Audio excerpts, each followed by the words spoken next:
Alors bonjour, j'ai aujourd'hui 3 questions que je souhaite vous inviter à vous poser à vous-même aujourd'hui. D'abord, avez-vous le sentiment en ce moment d'avoir perdu le cap? Deuxièmement, sinon peut-être avez-vous l'impression que c'est souvent difficile de garder le cap dans votre vie? Et troisièmement, avez-vous l'impression que vous n'arrivez pas à franchir le cap?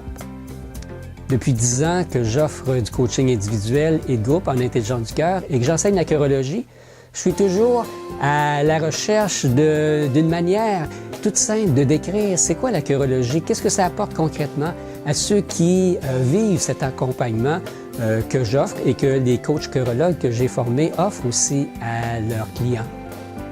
Alors ici Yves Maillé, je suis directeur de l'Académie Communiqueur qui vous souhaite la bienvenue à nouveau à cette courte présentation sur le thème de la chirologie pour aller encore une fois un petit peu plus loin. Alors j'ai donc résumé cette démarche de développement personnel, intelligence du cœur, en 3 phrases faciles à retenir et qui sont reliées dans le fond aux 3 questions que je viens de vous poser. Ceux qui me connaissent déjà m'ont souvent entendu parler de l'analogie du GPS en tant que système de guidance de notre cœur. Comme vous savez, le GPS, ça sert à nous conduire à un endroit précis en localisant d'abord notre position. En autant qu'on n'est pas dans un tunnel qui correspond, dans le fond, symboliquement, à avoir le cœur fermé à cette guidance-là, les indications vont vous être fournies au fur et à mesure de l'expérimentation et au fur et à mesure qu'on progresse vers le meilleur. Alors voici donc ces 3 phrases que je vous propose qui vont vous permettre de vous rappeler les bienfaits que la pratique de la chirologie apporte à tous ceux qui l'expérimentent au quotidien dans leur vie.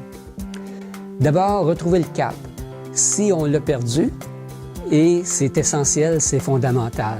Et l'analogie du GPS, mais c'est tout simplement pour nous rappeler qu'on a ce système de guidance-là à l'intérieur de soi, mais souvent on ne l'écoute pas. Et par l'accès à ce positionnement, ça nous permet de reconnaître qu'on a perdu le cap. Et c'est pas grave parce que ça nous arrive à tout le monde dans le fond. Et l'important, c'est de savoir qu'on a ce système de guidance, notre GPS intérieur, notre cœur, et d'y faire référence, de le contacter pour évaluer. Et c'est facile dans le fond d'évaluer si on a perdu le cap, parce qu'il y a des symptômes qui sont faciles à reconnaître, qui nous indiquent qu'on a dévié de notre route, qu'on a dévié du contact avec notre cœur et ce que j'appelle aussi souvent notre vivance, qui est moins présente dans notre quotidien. Alors, quels sont ces différents symptômes-là? Alors, les doutes. On doute sur soi, on doute sur les autres, on doute sur notre vie. Ça cause du stress, ça cause des malaises physiques, ça peut aller jusqu'à des maladies, des symptômes aussi d'anxiété, des conflits intérieurs qui sont reliés bien entendu au doute, des conflits extérieurs au niveau relationnel, des indécisions où on n'est pas certain si on devrait faire un pas ou non, un manque d'enthousiasme, le manque de goût de vivre, la fatigue. Alors plein de symptômes qu'on voit de façon courante et que je vois moi-même dans ma vie personnelle à l'occasion et ça m'indique que j'ai perdu contact avec mon cœur. Et heureusement, avec les méthodes que j'utilise, ça me permet de pas être perdu trop longtemps. Ça peut durer quelques heures, des fois peut-être quelques minutes, quelques jours au pire, alors qu'avant, ça durait des semaines et des mois. Et je vois des gens que ça fait des années qui ont perdu le cap de leur vie. Ils ont perdu le nord, comme on pourrait dire, un peu comme un bateau ou un avion qui dévie de sa course. Alors juste un simple petit degré ou même 1/10 de degré sur des centaines de kilomètres ou des milliers de kilomètres, ça va faire une différence énorme. Alors dans notre vie, c'est la même chose. Perdre le cap, c'est pas grave. L'important, c'est de savoir qu'on l'a perdu, de reconnaître les signes, les symptômes et ensuite de se réajuster tout simplement. Par contre, donc la chirologie, c'est l'outil qui nous permet, si on est égaré, de pouvoir retrouver justement cette route-là par l'écoute de notre cœur. L'important, c'est d'être capable de le reconnaître, d'admettre qu'on s'est égaré. Et comme je l'ai mentionné, mais c'est normal. Et ça va même continuer à se produire régulièrement. Oui, c'est pas de votre faute, c'est pas de ma faute si j'ai perdu le cap. C'est pas un défaut, c'est pas une maladie. C'est juste comme ça. Dans la nature humaine, c'est comme ça que ça fonctionne. Pourquoi? Parce qu'il y a des distractions qui sont offertes, sont nombreuses. Et l'important, c'est de se rendre compte qu'on a toujours le choix et de ne pas se culpabiliser si on a fait le choix d'être distrait et de revenir tout simplement sur notre route et de ne pas s'entêter surtout à poursuivre une voie qui ne nous convient pas et qui continue à creuser ces symptômes, ces malaises que je viens de vous mentionner. Alors le mot-clé ici, c'est bien entendu, c'est l'écoute. C'est se connecter à son cœur pour mieux l'écouter et ça, c'est la première pratique essentielle à maîtriser.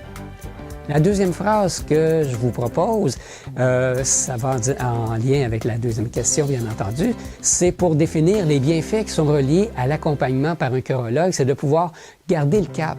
Parce que c'est pas tout de l'avoir retrouvé, mais les difficultés, les défis, les distractions, ça risque de nous faire reperdre le cap. Alors de garder le cap avec joie surtout, donc pas être dans un état de stress et de vouloir être isolé du monde puis rester juste dans un état de méditation ou de se couper de tous les défis. C'est irréaliste, puis la vie est faite pour grandir et expérimenter. Et c'est ce que j'appelle la loi des contrastes. Donc, en perdant le cap, ça me permet de savoir que je peux le retrouver et ensuite le garder. Et c'est une pratique qui se fait au quotidien. Mais il y a un mécanisme que j'ai déjà parlé, que j'appelle le sabotin. Et ce mécanisme-là est là justement pour nous faire dévier de notre route par la distraction qu'on vient de mentionner ou l'endormissement de nos inconforts par soit des habitudes ou des dépendances qu'on entretient pour apaiser les stress, les malaises, les anxiétés qu'on ressent quand on n'est pas justement sur la voie de notre cœur.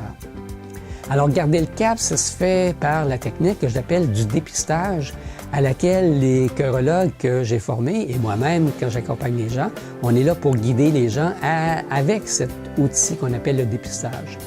Le dépistage, dans le fond, ça permet de rester connecté à notre GPS intérieur pour garder le cap sur le présent. Parce que c'est juste dans le présent que le GPS peut nous donner l'information. Il ne peut pas nous donner des informations sur un trajet où on va être rendu dans 5 minutes ou dans 5 heures. Donc, dépister, c'est tout simplement être présent, conscient de nos ressentis.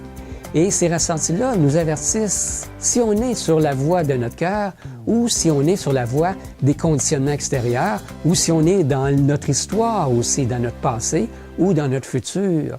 Le passé et le futur, c'est signe qu'on n'est justement pas dans notre cœur et qu'on a perdu le cap, tout simplement.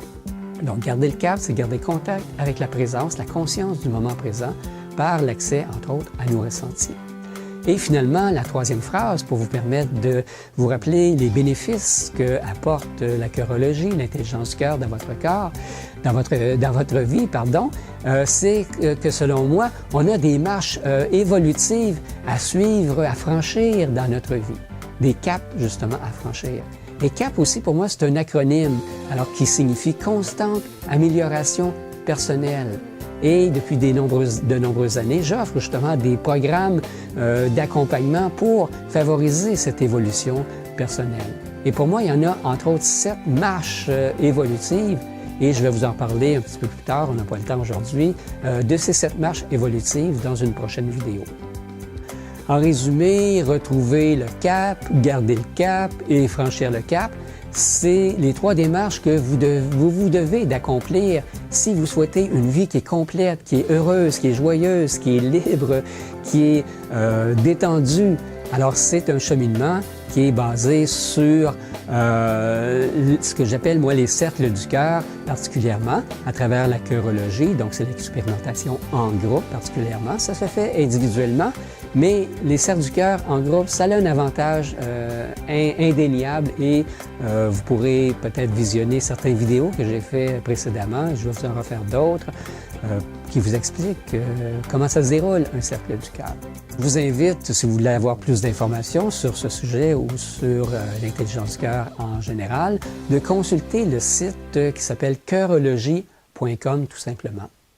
Et en terminant, j'aimerais vous rappeler, comme c'est mentionné dans Le Petit Prince, que Saint-Exupéry a écrit, que l'essentiel est invisible pour les yeux et même pour les oreilles, parce que pour moi, cet essentiel, c'est au-delà de justement, nos perceptions dans le monde humain qui sont limitées par nos 5 sens, mais c'est dans l'invisible, dans l'énergétique. Et c'est ce que vous propose la chirologie. Et comme Saint-Exupéry dit, on ne voit bien qu'avec les yeux du cœur, qui est la capacité d'expérimenter pleinement le moment présent. Et c'est ce que je vous invite à mettre en pratique dès aujourd'hui, de vivre cette vivance avec les yeux de votre cœur, avec la présence.